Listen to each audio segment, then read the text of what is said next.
మీ తలరాతను మార్చుకోడానికి లక్షలు ఖర్చు పెట్టాల్సిన పనిలేదు. యజ్ఞాలు యాగాలు చెయ్యాల్సిన అవసరం అంతకన్నా లేదు. చరిత్రలో దాగి ఉన్న అత్యంత శక్తివంతమైన పరిష్కారాలు ఎప్పుడూ ఖరీదైనవి కావు. అవి చాలా సులభంగా ఉంటాయి. కానీ ఇక్కడే ఒక పెద్ద రహస్యం ఉంది. చాలామందికి సప్త శనివార వ్రతం గురించి తెలుసు, కానీ అందులో 90% మందికి ఫలితం దక్కడం లేదు. కారణమేంటో తెలుసా? వాళ్ళు పూజ చేస్తారు, కానీ ఆ పూజకు ప్రాణం పోసే ఒకే ఒక్క కీలక నియమాన్ని విస్మరిస్తారు. ఈరోజు మీరు వినబోయేది సాధారణ పూజా విధానం కాదు. ఇది మీ కష్టాలను బూడిద చేసే ఒక అస్త్రం. కేవలం 7 వారాలు, అవును, 7 వారాలు. మీ జీవితం మారడానికి సిద్ధంగా ఉందా?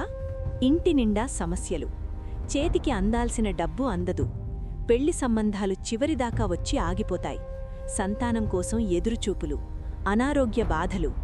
నాకే ఎందుకిలా జరుగుతోంది అని ప్రతిరోజూ మదనపడేవారికి సాక్షాత్తూ ఆ కలియుగ దైవం శ్రీనివాసుడు చూపిన మార్గమే ఈ వ్రతం.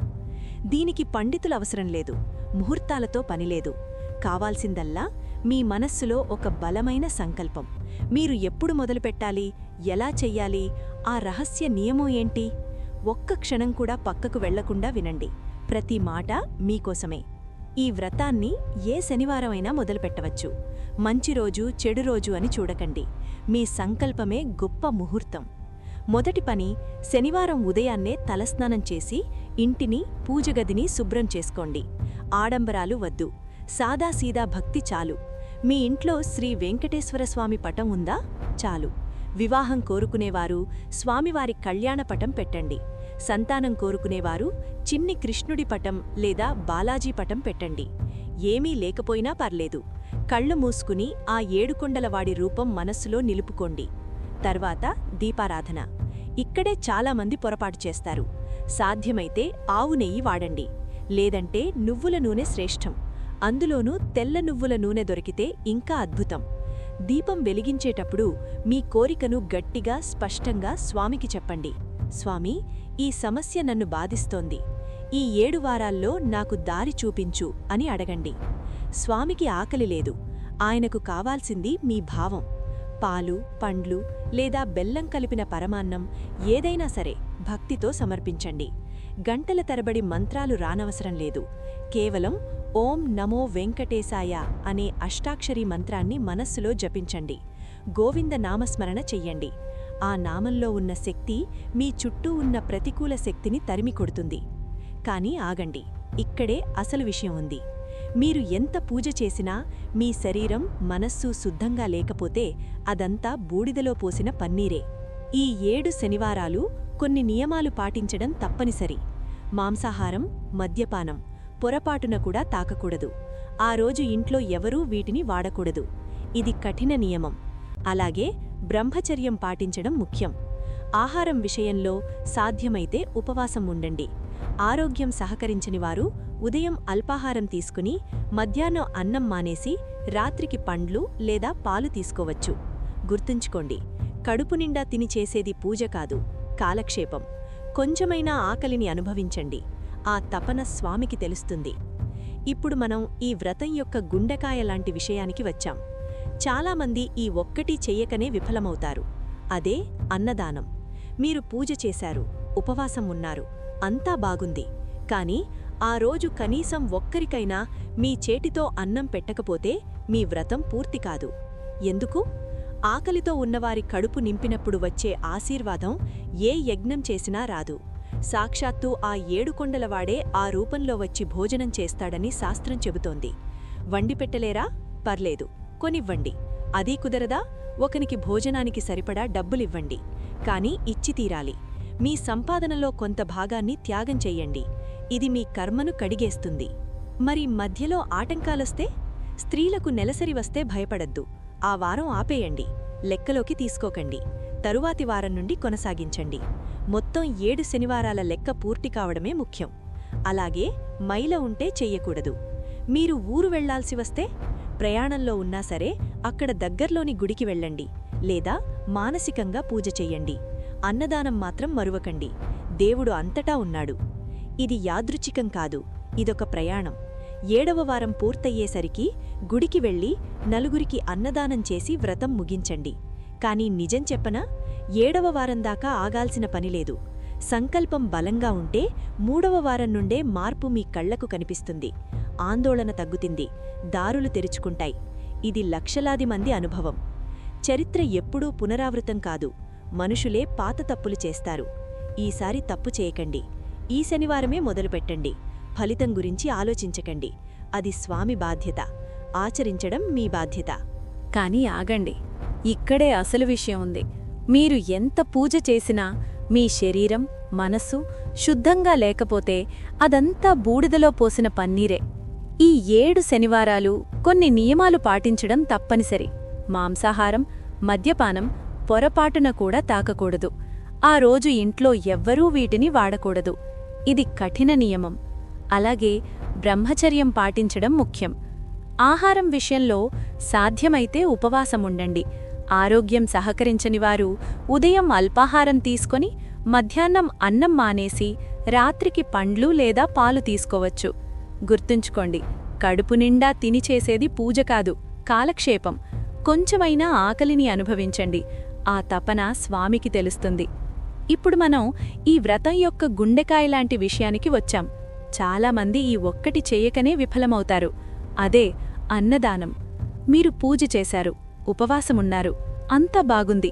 కానీ ఆ రోజు కనీసం ఒక్కరికైనా మీ చేతితో అన్నం పెట్టకపోతే మీ వ్రతం పూర్తి కాదు. ఎందుకు? ఆకలితో ఉన్నవారి కడుపు నింపినప్పుడు వచ్చే ఆశీర్వాదం ఏ యజ్ఞం చేసినా రాదు.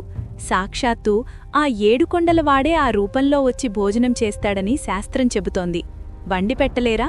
పర్లేదు, కొనివ్వండి. అది కుదరదా? ఒకరికి భోజనానికి సరిపడా డబ్బులివ్వండి. కానీ ఇచ్చి తీరాలి. మీ సంపాదనలో కొంత భాగాన్ని త్యాగం చేయండి. ఇది మీ కర్మను కడిగేస్తుంది. మరి మధ్యలో ఆటంకాలు వస్తే? స్త్రీలకు నెలసరి వస్తే భయపడొద్దు. ఆ వారం ఆపేయండి, లెక్కలోకి తీసుకోవద్దు. తర్వాతి వారం నుండి కొనసాగించండి. మొత్తం 7 శనివారాల లెక్క పూర్తి కావడమే ముఖ్యం. అలాగే మైల అంటే సూతకం ఉంటే చేయకూడదు. మీరు ఊరు వెళ్లాల్సి వస్తే ప్రయాణంలో ఉన్నా సరే అక్కడ దగ్గర్లోని గుడికి వెళ్ళండి, లేదా మానసికంగా పూజ చేయండి. అన్నదానం మాత్రం మరువకండి. దేవుడంతటా ఉన్నాడు. ఇది యాదృచ్ఛికం కాదు, ఇది ఒక ప్రయాణం. 7వ వారం పూర్తయ్యేసరికి గుడికి వెళ్లి నలుగురికి అన్నదానం చేసి వ్రతం ముగించండి. కానీ నిజం చెప్తనా, 7వ వారం దాకా ఆగాల్సిన పనిలేదు. సంకల్పం బలంగా ఉంటే 3వ వారం నుండే మార్పు మీ కళ్లకు కనిపిస్తుంది. ఆందోళన తగ్గుతుంది, దారులు తెరుచుకుంటాయి. ఇది లక్షలాది మంది అనుభవం. చరిత్ర ఎప్పుడూ పునరావృతం కాదు, మనుషులే పాత తప్పులు చేస్తారు. ఈసారి తప్పు చేయకండి. ఈ శనివారమే మొదలుపెట్టండి. ఫలితం గురించి ఆలోచించకండి. అది స్వామి బాధ్యత, ఆచరించడం మీ బాధ్యత. చాలామంది చేసే అతి పెద్ద పొరపాటు గురించి ఇప్పుడు మాట్లాడుకుందాం. కొందరు 7 వారాలు పూర్తి చేస్తారు, కాని ఫలితం రాదు. దాంతో దేవుణ్ణి నిందిస్తారు. కాని తప్పు ఎక్కడ జరిగిందో తెలుసా? నోటితో నామస్మరణ చేస్తూ మనసులో విషం నింపుకోవడం. మీరు శనివారం నాడు ఉపవాసం ఉండి పూజ చేసి ఆ రోజంతా పక్కవారి మీద అరవడం, కోపగించుకోవడం లేదా ఇతరుల గురించి చెడుగా మాట్లాడుకోవడం చేస్తే ఆ వ్రతానికి అర్థమే లేదు. స్వామికి కావాల్సింది మీ పవిత్రత. శనివారం రోజు వీలైనంతవరకు మౌనంగా ఉండటానికి ప్రయత్నించండి. ఎవ్వరితోనూ గొడవపడకండి. మీ నోటి నుండి వచ్చే ప్రతి మాట ఎదుటివారికి శాంతినిచ్చేలా ఉండాలి. అప్పుడే ఆ వ్రత శక్తి మీ శరీరంలో నిలుస్తుంది. అందరి సమస్యలు ఒకేలా ఉండవు. మీ సమస్య తీవ్రతను బట్టి ఈ 7 వారాల్లో స్వామికి ప్రత్యేకమైన నైవేద్యం సమర్పించడం ద్వారా ఫలితాన్ని త్వరగా పొందవచ్చు. ఇది పెద్దల మాట. ఆర్థిక ఇబ్బందులు, అప్పుల బాధలు ఉన్నవారా? అయితే ప్రతి శనివారం స్వామివారికి బెల్లం ముక్క లేదా బెల్లం పానకం నైవేద్యంగా పెట్టండి. తీపి ఎలాగైతే కరుగుతుందో మీ కష్టాలు అలా కరిగిపోవాలని కోరుకోండి. వివాహం ఆలస్యమవుతోందా? స్వామివారికి పూలహారం, ముఖ్యంగా తులసిమాల సమర్పించడానికి ప్రయత్నించండి. కళ్యాణ శ్రీనివాసుడిని మనసులో ధ్యానించండి. ఆరోగ్యం సహకరించడం లేదా? నైవేద్యంలో పాలు లేదా వెన్న ఉంచండి. అది చిన్న పిల్లలకు దానం చెయ్యండి. శత్రుబాధలు లేదా కోర్టు కేసులు ఉన్నాయా? దీపారాధనలో నువ్వుల నూనె వాడుతూ ఆ దీపం వంక చూస్తూ మీ భయాలన్నీ కాలిపోతున్నాయని భావించండి. ఇవి చిన్న చిట్కాలే కావచ్చు, కాని నమ్మకంతో చేస్తే ఇవే అద్భుతాలు సృష్టిస్తాయి. అసలు 7 వారాలే ఎందుకు? 5 లేదా 9 కాకూడదా? దీని వెనుక ఒక ఆధ్యాత్మిక రహస్యముంది. తిరుమల కొండలు 7, సూర్యభగవానుడి రథానికి గుర్రాలు 7, మన శరీరంలో ఉండే శక్తి చక్రాలు 7. ఈ 7 వారాల దీక్ష మీ శరీరంలోని 7 చక్రాలను శుద్ధి చేయడానికి, ఆ 7 కొండలవాడి అనుగ్రహం పొందేందుకు ఏర్పాటు చేసిన ఒక ప్రణాళిక. మొదటి వారం మీ సంకల్పం బలపడుతుంది. 3వ వారం మీలోని ఆందోళన తగ్గుతుంది. 5వ వారం పరిష్కార మార్గాలు కనిపిస్తాయి. 7వ వారం విజయం మీ తలుపు తడుతుంది. ఇది హడావిడిగా చేసే పని కాదు, ఇది మీ కర్మను ప్రక్షాళన చేసే ఒక పవిత్ర యజ్ఞం. అందుకే మధ్యలో ఆపకండి. ఓపికే ఇక్కడ అసలైన పెట్టుబడి. అన్నదానం చేయమన్నాం కదా అని మీ బంధువులను పిలిచి విందులివ్వకండి. అది దానం కాదు, మర్యాద అవుతుంది. ఎవరికైతే నిజంగా ఆకలి ఉందో, ఎవరైతే ఆకలి అని అడగలేరో అటువంటి వారికి పెట్టండి. మీ ఇంటి దగ్గర గుడ్డివారు, వికలాంగులు లేదా వృద్ధులు ఉంటే వారికివ్వండి. మనుషులు దొరకపోతే మూగజీవాలున్నాయి, ఆవుకు అరటిపండ్లు తినిపించండి లేదా పక్షులకు గుప్పెడు గింజలు వేయండి. ఏ జీవి ఆకలి తీర్చినా అది ఆ గోవిందుడికి చెందుతుంది. గుర్తుంచుకోండి, మానవ సేవే మాధవ సేవ. చివరగా ఒక్క మాట, ఈ వీడియో చూసి వదిలేస్తే ఇది కేవలం ఒక సమాచారం మాత్రమే. కానీ రేపు ఉదయమే లేచి ఒక దృఢమైన నిర్ణయం తీసుకుంటే ఇది మీ జీవితాన్ని మార్చే మలుపు అవుతుంది. మీ సమస్య ఎంత పెద్దదైనా కావచ్చు, కాని ఆ వెంకన్నస్వామి కంటే పెద్దది కాదు కదా. భారం ఆయన మీద వెయ్యండి, బాధ్యత మీరు తీసుకోండి. ఈ 7 శనివారాలు మీ జీవితంలో చీకటిని తరివికొట్టి వెలుగులు నింపాలని మనస్ఫూర్తిగా కోరుతూ ధైర్యంగా అడుగు ముందుకు వెయ్యండి. విజయం తథం. ఓం నమో వెంకటాయ.